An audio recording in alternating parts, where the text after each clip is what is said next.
the commonality between us all is grief happens to all of us. And the process of grief must be gone through for each and every one of us. Whether our faith is in God or whether our faith is in a process, we all have to pass through the same way, from denial to anger to rejection to depression. We all have to go through that. And so we have that commonality together. And you can't get over grief. You can't go around it. You can't go under it. You must go through it. Hi, I'm Chris LeBrun, your host of the Holistic Productivity Podcast. As someone who's never been afraid of dreaming big and going for it all, I often find myself with a lot on my plate. I'm a husband and father, a nonprofit fundraiser, and an entrepreneur. What I've realized is my view of productivity was pretty toxic. After decades of believing that in order to do more, you had to work harder, I began to see productivity as this beautiful thing. Holistic productivity is the idea that you can accomplish your professional, personal, and purpose-driven goals in a healthy way, and doing so will make you happier and more fulfilled. Join me each week as we break down myths about productivity, share practical tips for maximizing your time, energy, and focus, and hear from others about their productivity journey. This is the Holistic Productivity Podcast. Thank you so much for being here for this episode of the Holistic Productivity Podcast. My name is Chris LeBrun. I'm your host. I'm a productivity coach, and I am just so grateful that you are here today. You know, I truly believe that we are here on this earth to make a difference, not just to live out our life and not have any impact on the world, but to do something greater than yourself. And if you haven't started doing that yet, you probably have, but if you haven't started fulfilling that part of your life, I hope that this podcast can play even a small part in helping you take that first step toward that thing that you were meant to do. And that's the whole reason that I do this podcast. It's the whole reason I talk about holistic productivity, is to help you dream big, plan smart, and live fully. And we are going to dive into that today with my guest. I'm so excited that he is here. He's a friend of mine. It's been so great to catch up. My guest today is Mario Broussard II. And as the owner of Fresh Start Counseling, LLC, he has guided countless individuals, couples, families toward emotional and spiritual renewal through professional counseling and personal development. He's got a background in pastoral leadership, and Mario has a strong presence across media platforms, including podcasts like this one, television, digital publications, short movies, and that has made him a sought-after voice on topics such as mental wellness, spiritual growth, and authentic leadership. Mario and his wife also faced the unthinkable when their second child was born with breathing problems, only to pass away 7 days later. They bravely told their story on a short film not long after she passed, so Brayleigh could live up to her name, Ray of Hope. Mario is not just a therapist trained in the classroom. He and Natasha have suffered tragedy that no one should experience, and yet he is still committed to empowering individuals, transforming communities through faith and purpose and healing. Mario, thank you so much for being here, for sharing your story, both with us today, but before this as well. I just so much appreciate your openness, and thank you for being here. Man, I'm really honored, Chris, and it's just great to be able to hang out with you and just to be able to discuss life. That's, you know, we're all in the thick of it, and so to be able to impart anything is an honor. So thank you for sharing your platform with me. Hey, pleasure to have you. It is an honor. Let's start with the basics, though.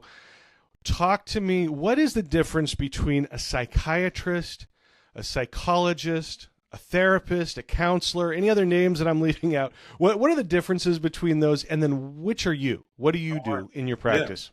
No, great question. So So there are many paths to becoming a mental health professional. Most of them are very similar.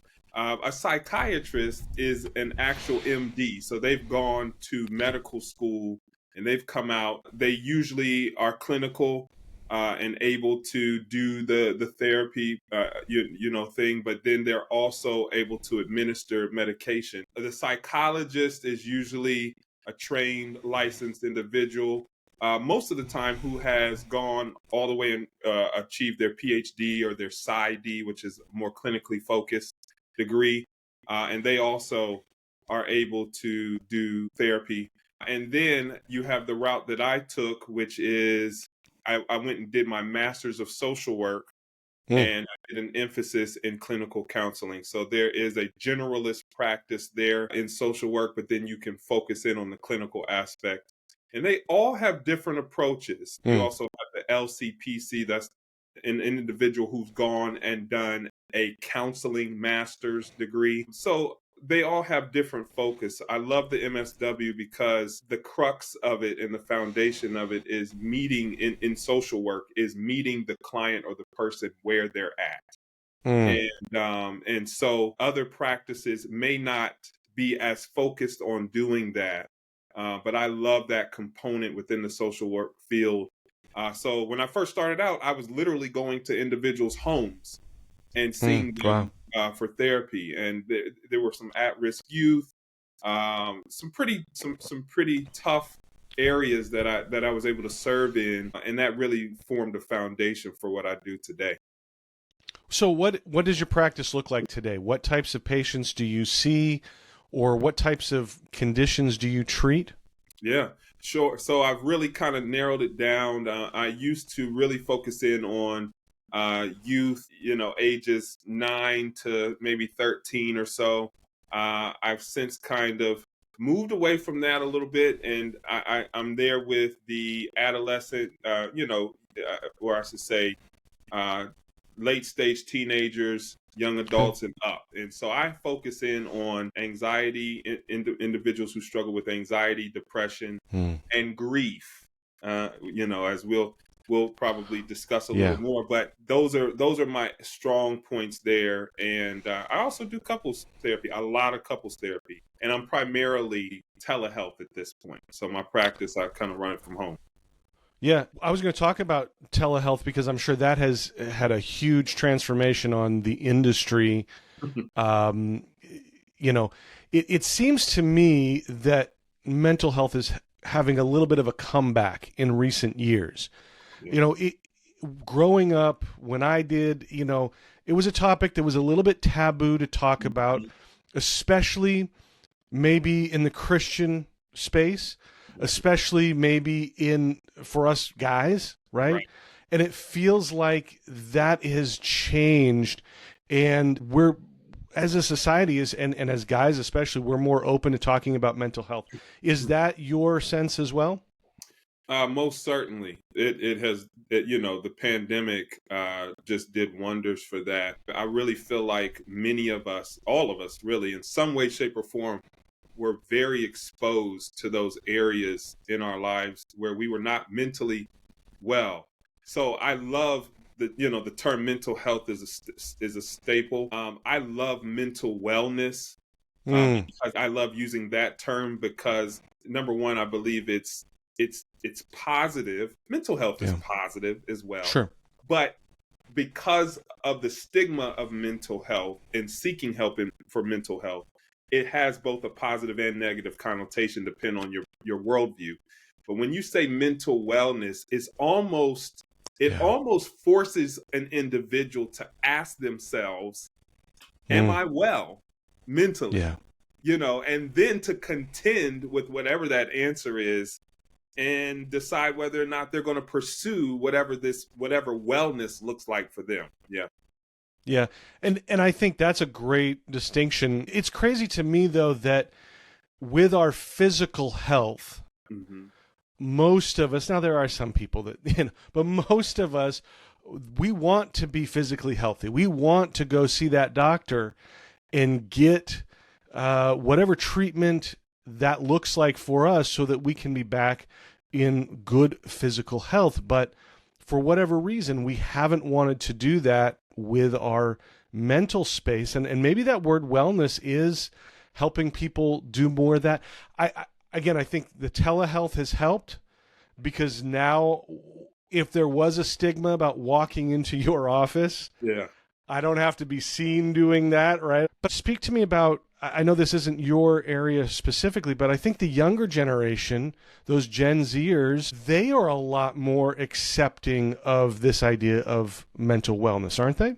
They are. What I love about the generation coming up, is that they're okay saying I'm not okay. There's a trend now talking about the Gen Z stare. It's like they wear their thought process on their sleeve. It's like, Yeah. are you really asking me for this? And there's a blank stare there, like, seriously? But I love the fact that they're okay saying that they're not okay at times. And so I love what that's doing for us collectively as a community, is really kind of challenging us to contend with that question of, am I well? And everything, Chris, starts in the mind. And there's two areas in healthcare that we don't give enough credence to in how it impacts us. And it shows in our insurance systems, in our healthcare systems. And that is how we get covered for dentistry and how we get covered for mental health services, right? Like, you're going to come out of the pocket for getting your teeth fixed. But little do we know that you can actually have a heart attack from having gum disease, right? And so, I mean, it's so linked there. And then for mental health, you're not going to be a productive, holistic citizen in the world if your mind's not right. If you're struggling with things, but we're not prioritizing that in our healthcare system enough, in my opinion. Yeah, and I think that's right. And they always say follow the money, right? So when we look at insurance, we follow the money. And if they are not prioritizing that in what they include in the coverage, that would absolutely lend credence to what you're saying. Yeah. Do you find that people come to you looking for you to fix them, or are they prepared when they come to actually put in the work? Because I know you go to the gym. I try to go to the gym, not quite as often as you, but I can't. But just going to the gym and looking at the equipment is not going to get me ripped, right? Right. If it did, I'd look a lot different. But you have to actually put in the work. Is there any change in how people approach that? Are they willing to do the work more now than they used to be? Or is it still that, hey, if I just come see Mario, he's going to fix me? Yeah, there's a little bit of both. We're still coming out of that stigma of mental health. So when people get here, when they get to me, they're often not sure what to expect. So that's when the coaching comes in, and I'm kind of like, hey, here's what this journey will look like, and here's what I'll need from you, and here's what you can expect from me. I also often have clients that come in who are super motivated to do this.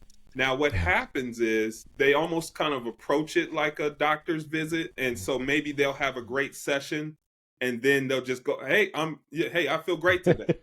We're done. But Tuesday or Wednesday rolls around, and it's like, okay, well, I just can't smooth this over. And here we are with holistic productivity. I really need to have a system in place and be able to identify how I am achieving or what tools I'm using in order to grow through and go through the issues that I'm facing. Yeah. So you can't just go in there and have a great session and come out healed, sometimes.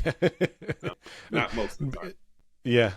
It also seems to me that while mental wellness is having this resurgence, this new day, there's also probably more of a crisis going on in our mental health in total. Talk to us about some of that. What are the challenges that you're seeing on the rise today? Yeah. So, in 2023, I believe it was Dr. Fauci declared a epidemic of loneliness. Mm. Like, you can go Google that. It declared that America is facing an epidemic of loneliness, and so post COVID, we're starting to, I feel like, in different circles, be able to find our community again. But one thing that's made telehealth so great is I feel like COVID created a bunch of introverts. Mm. I felt like I was an extrovert myself until after COVID. I'm really like, I really got to kind of gear up to be in a crowd of people. So, but I believe that loneliness is is huge, and clearly it being declared an epidemic.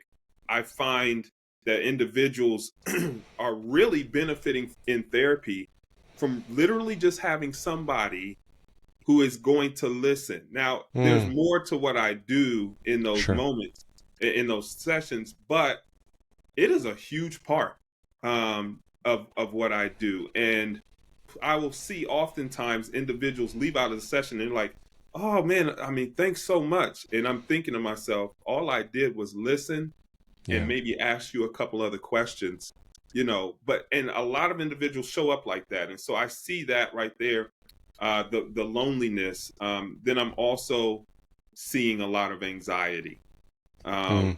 because the world has always been an unpredictable place. But I believe that there are some things coming out of COVID, housing market, healthcare, Medicaid. I can just start naming these Yeah. things, and individuals can probably easily be triggered by either one of those words that I just used. And so that anxiety there, how do I cope? How do I navigate through this reality that doesn't seem like it's going to change, anytime soon? So yeah, yeah, People are quick to point fingers at all the different things that could be to blame. It's social media, it's video games, it's smartphones, it's the pandemic. Is there any way to really understand what is a contributor, or are all of those contributors? Is there something else that is adding to this rise of anxiety? But what do we blame on this? yeah, yeah. So one of the factors, there was a study done on longevity. There's so many studies done on longevity, um, and it's ever evolving. But one of the latest studies determined that the number one factor for longevity was whether or not an individual had at least one or two close friends, Mm. and if they were able to completely be themselves. So once again, regardless of what technology comes our way, what's going on, the question remains. Our quality of life is tied to our community, and we can use our technology to isolate, or we can use our technology to create a greater community. But I don't believe that we can get around the fact that, quite literally, according to the research, we need each other. And so that's kind of where I hang my hat on in my sessions. I love to be able to show up to be a person someone can listen to and trust. But I'm always trying to help individuals reconnect or find meaningful community, Yeah. because the issues that you're anxious about or depressed about are most likely not going to change immediately, or when you want, or in the ways that you want. But if you're able to find footing or foundation in some stable community of like-minded individuals, it allows you to go through it a little more successfully. Yeah. Yeah. And I could have 2 or 3 thousand friends on social media, right? But Hmm. that doesn't mean that they are close personal friends that I can be, as you described it, my authentic self with, right? Yeah. Yeah. Most certainly. And my grandmother used to say, "Baby, if you get out of this world with one good friend, you are blessed." And Yeah. really and truly, I'm really finding out that really it only takes a good one person that you can just be your authentic self with, and that does a world of good for your Yeah. mind and for how you approach life. Yeah. Yeah, absolutely. What is, and I'm sure it's different for everybody, but how does one know that they need to talk to somebody like Mm. yourself about what they are feeling? Is there something that I can kind of recognize and say, oh, yeah, it's time to talk? Yeah. Yeah. So there are a few ways. If you have someone, if you're blessed enough to have someone in your life that just kind of is able to look from the outside and say, you need to go get some help. Hmm. Man, I don't know if we can value that type of individual enough.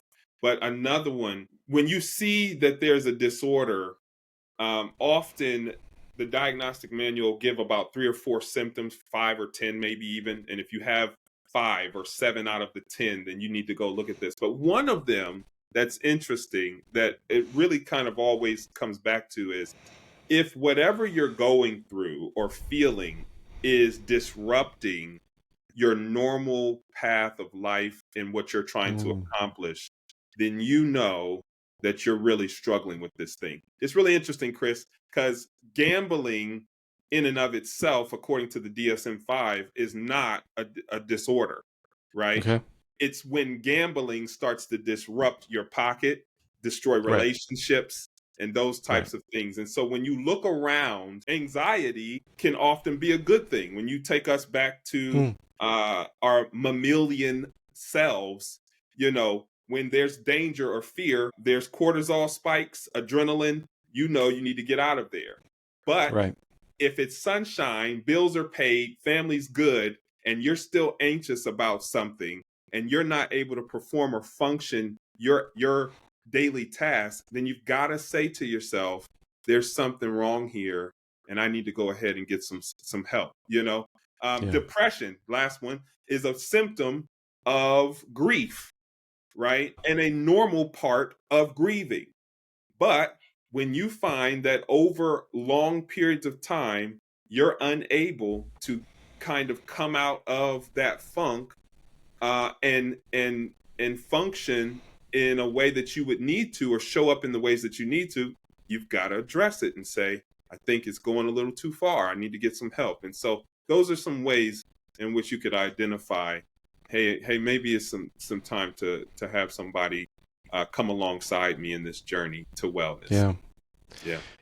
Are there, I know we talked about how there's been a resurgence of acceptance of mental wellness and getting help, seeking help.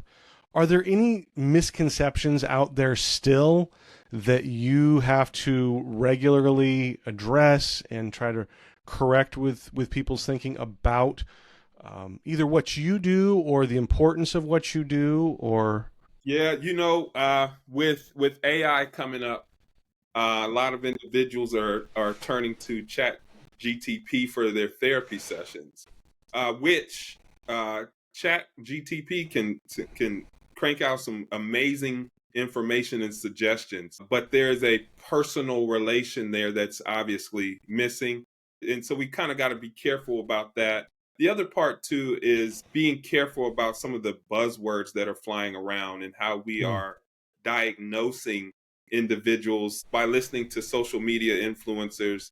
Everybody's a narcissist now. I do believe narcissism is more rampant than we give it credit for. But your average social media influencer cannot. Yeah, it's just not recommended that you allow them to influence you to believe that everyone is a narcissist if they don't agree right. with your thinking, or if they're, a little dismissive, whatever the case is. So Yeah. being careful of the buzzwords, being able to, I guess, discern how you're going to use AI for helping you with your mental wellness journey. They say Yeah. that AI is coming for everyone's job. I think the way in which I'm going to combat that is just authenticity, and Yeah. creating community. And we'll see who wins, man or machine, I guess. Well, yeah, I interestingly, I had somebody tell me, a friend I was talking to just a week ago, And she said, I want to make it clear I don't have an AI boyfriend. However, ChatGPT likes to listen to me, you know? Yeah.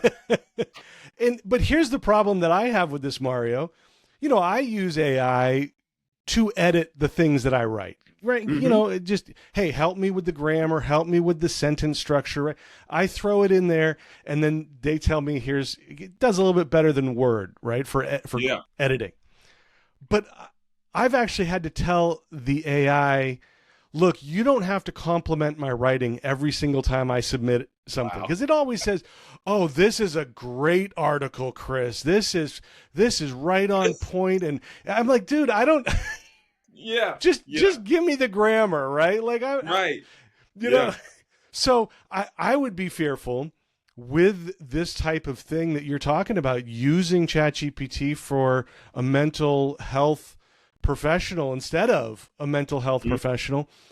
It's going to be too optimistic and too, overly.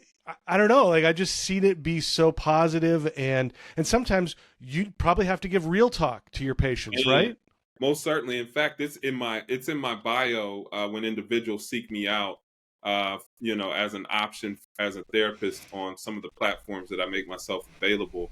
I'm going to challenge you, right? Mm. And I'm going to affirm you, and we're going to build rapport.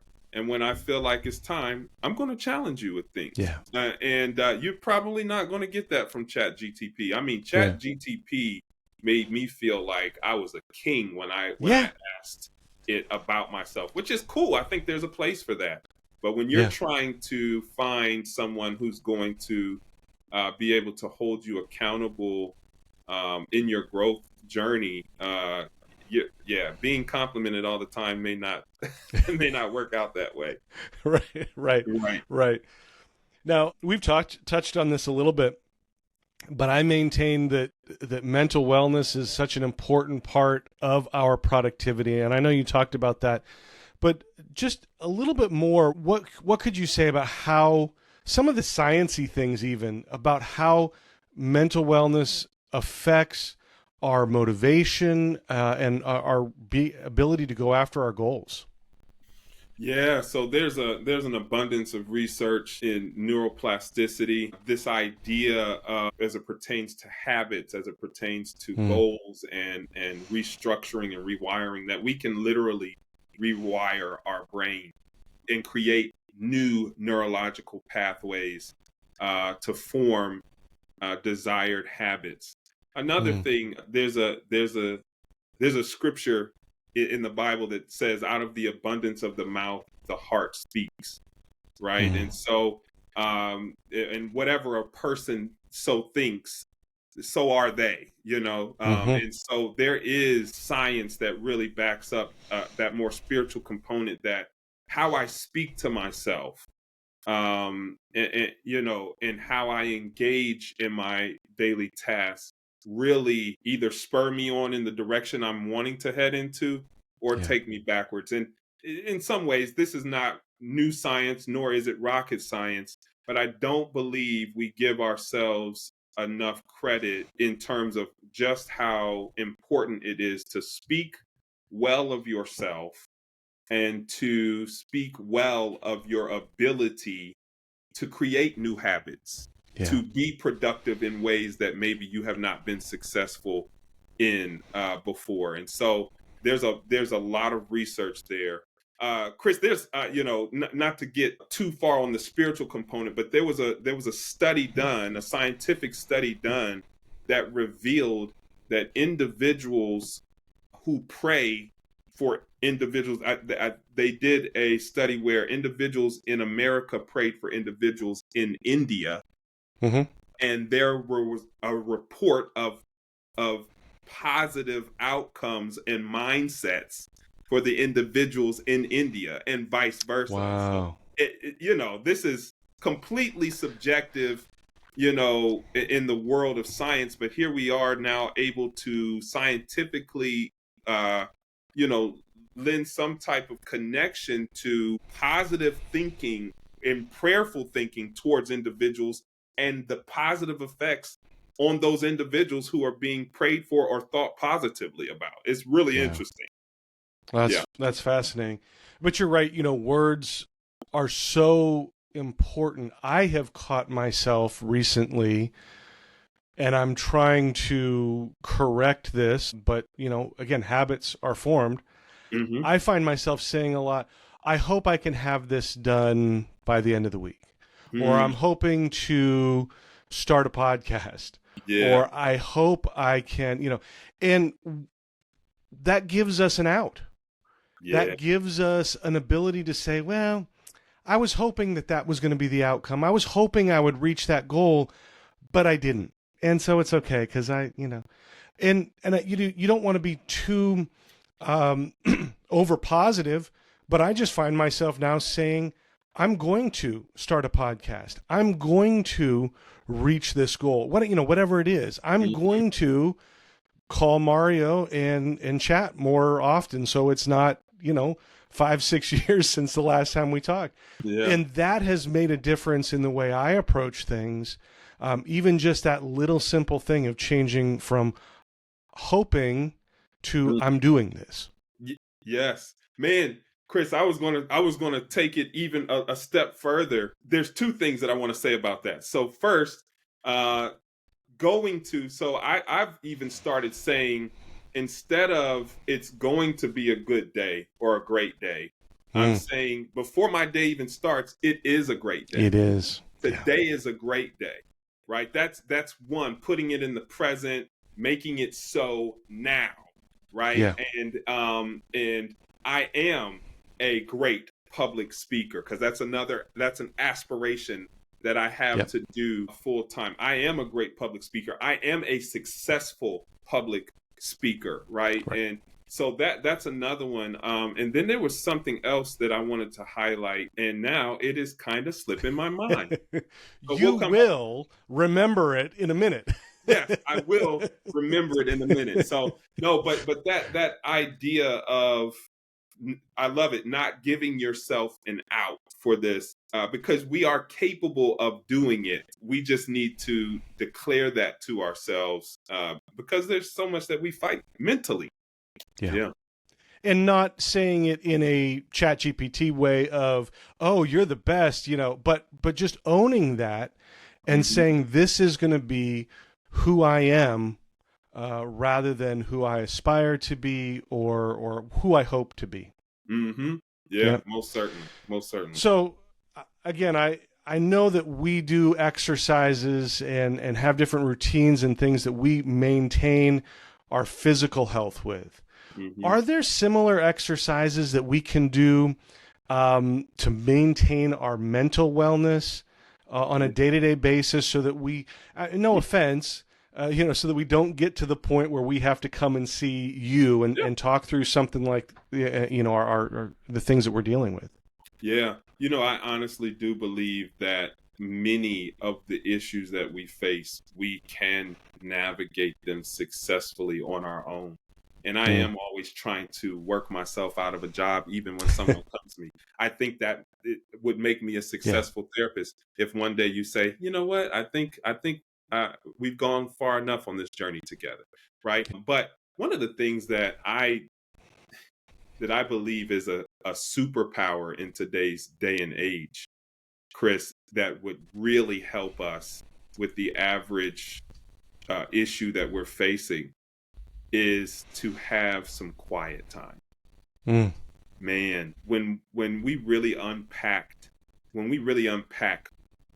this idea of being still and being quiet, it is so antithetical to our culture. But when we look back in history, some of the greatest work, some of the greatest movements were birthed because individuals had time to be quiet. I think about Beethoven and Bach, and back in times where you got up with the sun, you went to bed when the sun went down, and maybe you had a candle to write with, and some of the greatest works came out of this time of quiet. And so I believe that that's one of the tools that I consistently prescribe for individuals who come to see me for therapy. When is the last time you were able to sit without fidgeting on your phone for 15 to 20 minutes with maybe a journal open? Perhaps you're reading something and then giving yourself time to respond to it. I believe it's a superpower in our day and time. I love that. I have found myself turning the radio off on my commute, turning off the audiobook. And look, I'm a radio nerd. I mean, that was my degree in college. I work at a radio station. I hope they don't hear me say that I turn the radio off. But, Right.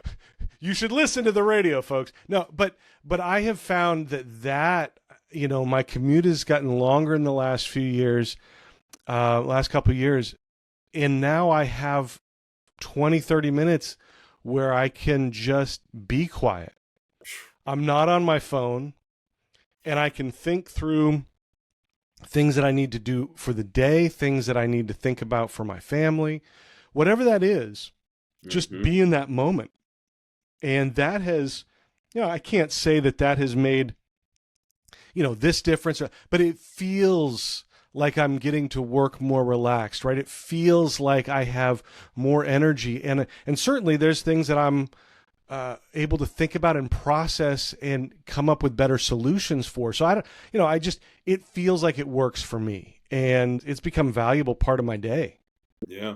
This, once again, the science really talks about how our brain literally gets cluttered with information. And typically the way in which it's decluttered is through our sleep cycle. But I don't know that there hasn't been a time in history like the present where, you can probably clutter your brain before 10 a.m. because of your phone in ways that it would take all day to do that if there were a way to measure that, right? So I cannot imagine, and so being able to have those moments there where you're able to be quiet and declutter.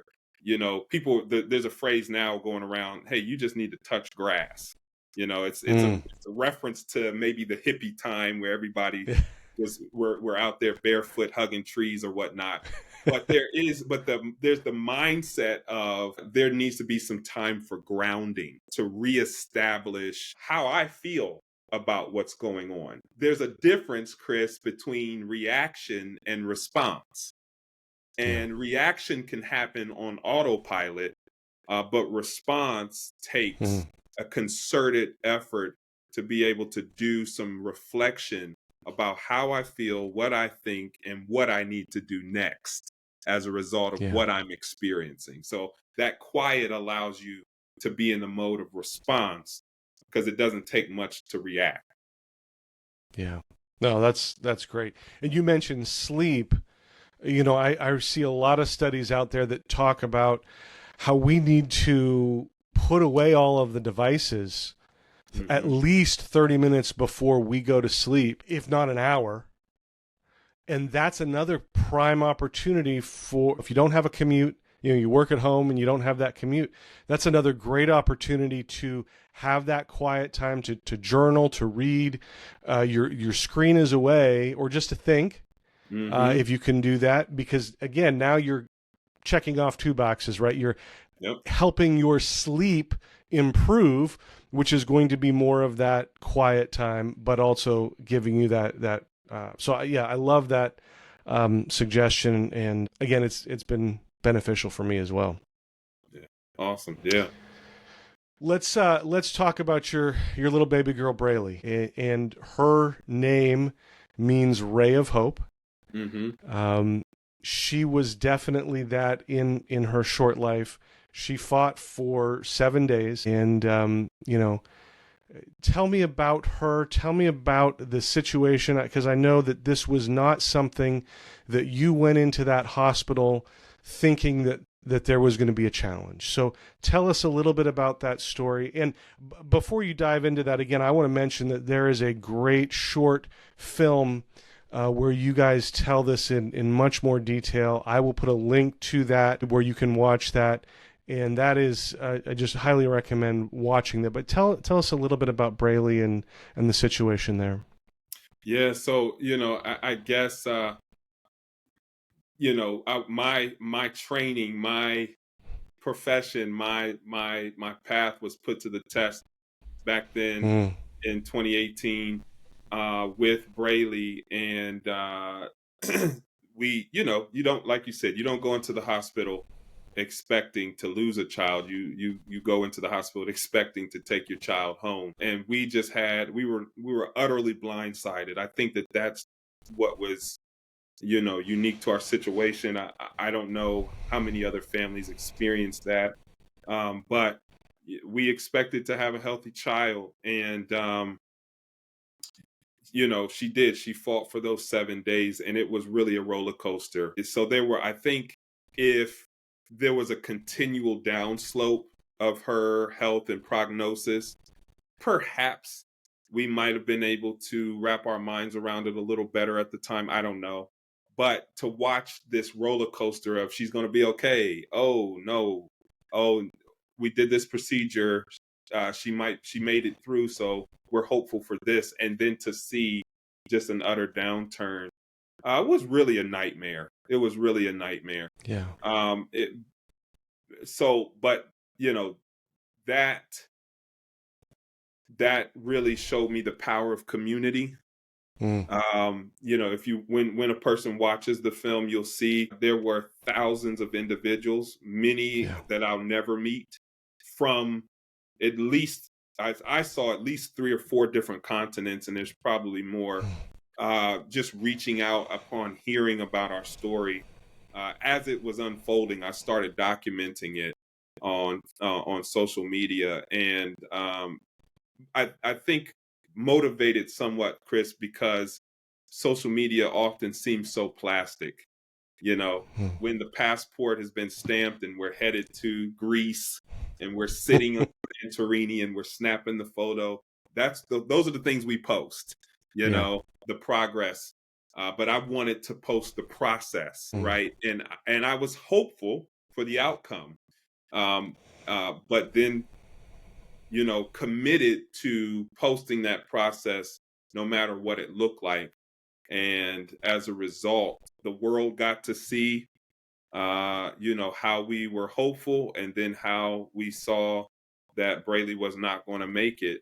And it was just, once again, it was a nightmare on one end, but it was a huge blessing to experience that with community, to create community, and to be able to give hope, ironically, through one of the hardest times that I've ever had in life. Yeah. Yeah. And we worked together at that time that you were going through that, and I remember following along and watching your videos. And again, the power of social media, for all the bad things that people say about it, it literally was able to take your story and Brayleigh's story, Natasha's story, around the world. And I thought, even in that moment, but I was reminded as I watched the movie, how hard that must have been to put your emotions out there for everybody to see. I mean, there was one time you just started the video and you just couldn't find the words for a few moments. And to have the whole world, in many ways, watching you go through that, you said that was a choice. Is that a choice that you had to run by your wife? Is that something that you had to, get her buy-in on that, or how did she approach those moments of authenticity? Yeah, if obviously, when you see the film, you see that she was never on any of those lives or doing any of the updates, because that was just too much for her. But I think in a very organic way, we both kind of understood midway that a lot of this was bigger than us. And so, because of some of the feedback that we were getting, it was an individual said, I haven't prayed for years, but I've decided that I I wanted to send up a prayer for you all. You know, Wow. individuals feeling inspired to hope again, even after watching us lose our child. And Mm, that's just, it's just such a weird thing that kind of lets you know some things are just bigger than you. And yeah. so I knew, well, I can't even say that it was day by day a conscious decision, but when I felt led to do it, I did. And it just so happened that it turned into us kind of documenting the entire process. But I did know that I just wanted to be authentic, Chris. I Yeah. wanted to, even though it was an incredibly sad thing, I wanted to bring some type of authenticity into our social media space. And it just Yeah. seemed like it was an opportunity for us to do that. Yeah. No, I appreciate the willingness to go through that, and on in such a public way, because I think for many of us, we just want to retreat to our family, our loved ones, and go through that moment in as small a circle as possible. But I love what you said, and you gave some examples of it just here a minute ago. On the film, you said that Brayleigh had more of an impact in 7 short days of life than many of us have in a lifetime. Man. And I mean, what a testimony. Are there other examples that uh, to that impact that she is maybe still having? Oh man. Um, Yeah. So there's one individual in particular that each year they do a triathlon, and they do it in Brayleigh's name. To this, mm, will put her name patched onto their uniform, and will do wow. the triathlon in her name. But the one that is incredibly special. The Yeah. one of the most near and dear, significant legacies that Brayleigh has left is in our current daughter's life. Mm, So what's interesting, the how this story kind of ends, or goes beyond the documentary, is we now have a daughter whose name is Journey Alina Broussard, and Alina means light, and Journey obviously is a path, and yeah. so her name means path of light. But the disease that Brayleigh had, there were only 32 documented cases worldwide, and not many Wow. successful. It's so long, whatever the disease is, I still can't tell you what it is, what the name of it is. It's so long. Yeah. But when Journey was coming along, Johns Hopkins University hospital and everything started to gather individuals, geneticists together, looking at these studies. And because of how they were able to get ahead, and because of the tissue sample from Brayleigh when she passed, Mm, Journey is able to be here today. And wow. not only that, Chris, but they now have information for other individuals who come into the world with this same disease. And so we know that her legacy continues to give back to those moving forward in life. Wow. Yeah. That I did not know that. I mean, that is science is amazing, but you're right. That is an impact that is going to go on and not only touch Journey and your family, but so many others. What an amazing thing! Yeah. And I know you have a son as well. How old is Declan now? Declan, he's 9. He'll be 10 in March, and so Wow. 9 and 4. Journey has been obviously a great blessing to us. And Chris, one of the things that I realized, number one, is that there are so many individuals that have experienced what we've experienced. Mm, At the memorial for Brayleigh, I asked anyone who had lost a child from conception to post birth to stand.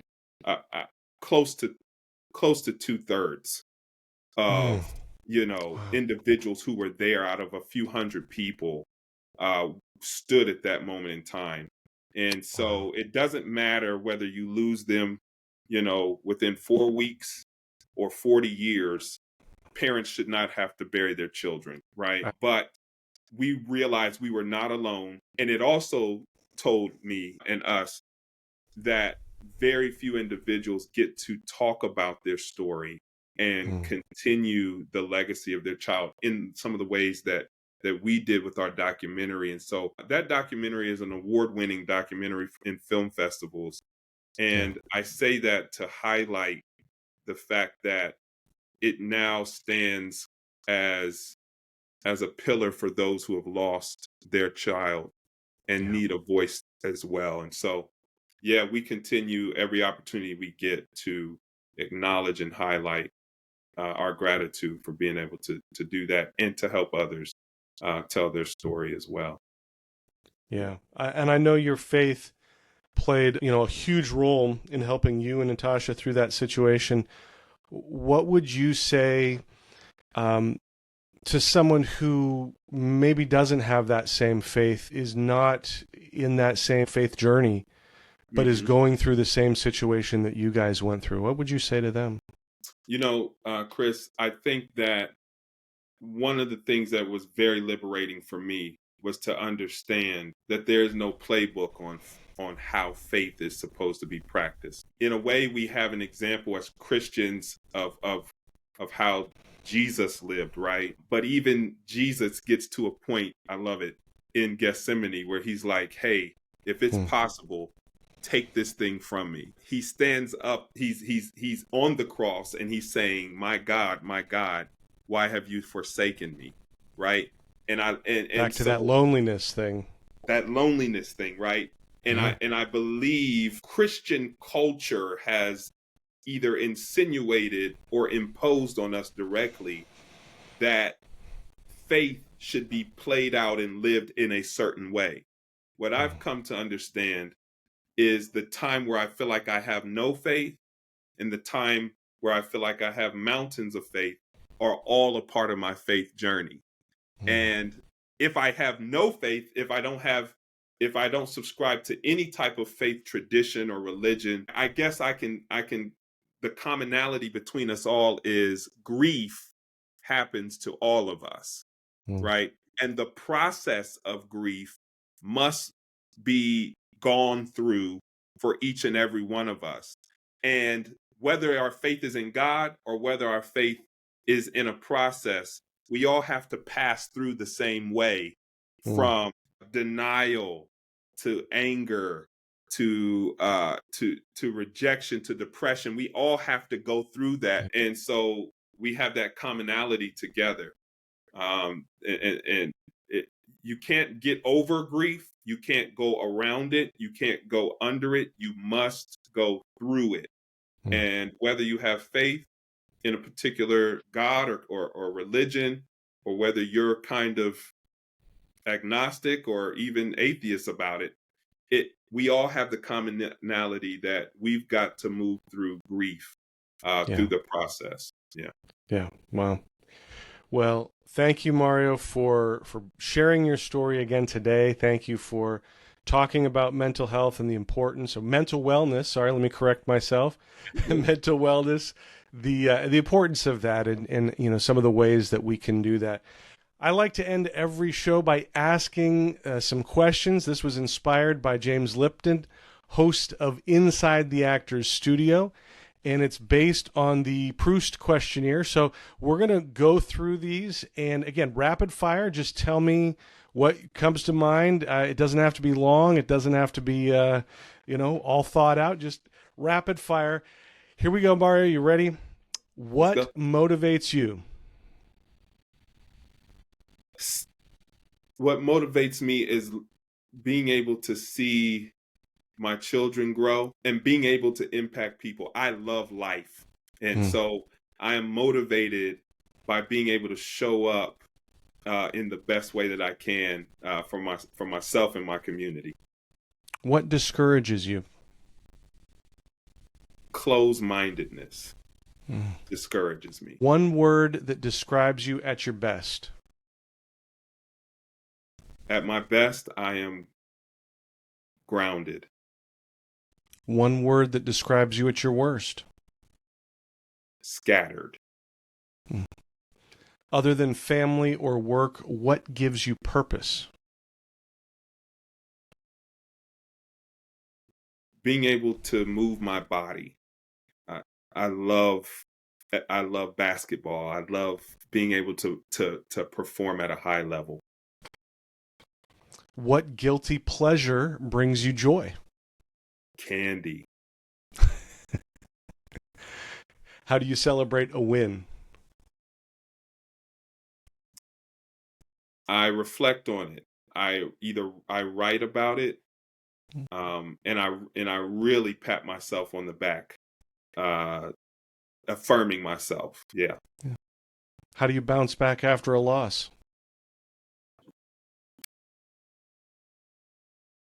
I start the process of redoing, or and I also sit with it for a while. Yeah. Who was the last person you expressed gratitude towards? My wife for making me breakfast. Good answer. Yeah. And if you could go back in time, what would you tell your 25-year-old self? You can do it. You're capable. Yeah. Yeah. I think we all probably needed to hear that at 25. Mario, thank you so much again. Appreciate your time. Appreciate your friendship. Appreciate what you are bringing to the world in so many different ways, through your work, through your passion for life, and just pouring back into people. It means the world, and thank you for being here and sharing a little bit of your time with us. Man, it's awesome. Thank you for having me, Chris. And I know that the Holistic Productivity Podcast is a huge and will be a huge success. So it's a blessing to be able to be on it with you. Thank you. I appreciate that. That's it for the show today. Thank you so much for being here, for hanging out with Mario and I. You can check out the show notes at holisticproductivity.com. We'll have links for connecting with Mario and for watching the documentary about Brayleigh's life, and just anything that Mario wants to share with us. But special thanks to you for being here and for taking this time to invest in your future and in your goals. If you have not liked the show, I would encourage you to do that. It's on every major podcast platform. I was actually looking at the stats the other day and noticed that many of you are watching right on the website, which I love because that's great for me. But if you like and follow on Spotify, Apple Podcasts, Amazon Music, you can get the show as soon as it drops every Tuesday. There's a new episode. It's also available on YouTube if you want to watch it. So again, like, follow, subscribe, whatever it is on your platform, and you can get that as soon as it airs.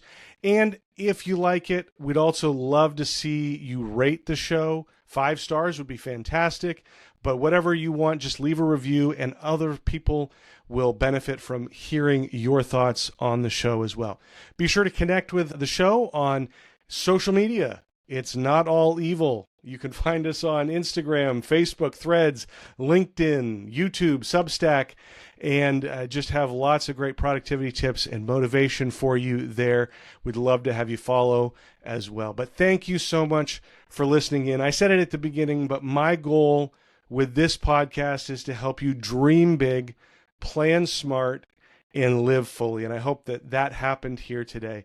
Thank you again. We'll see you next time.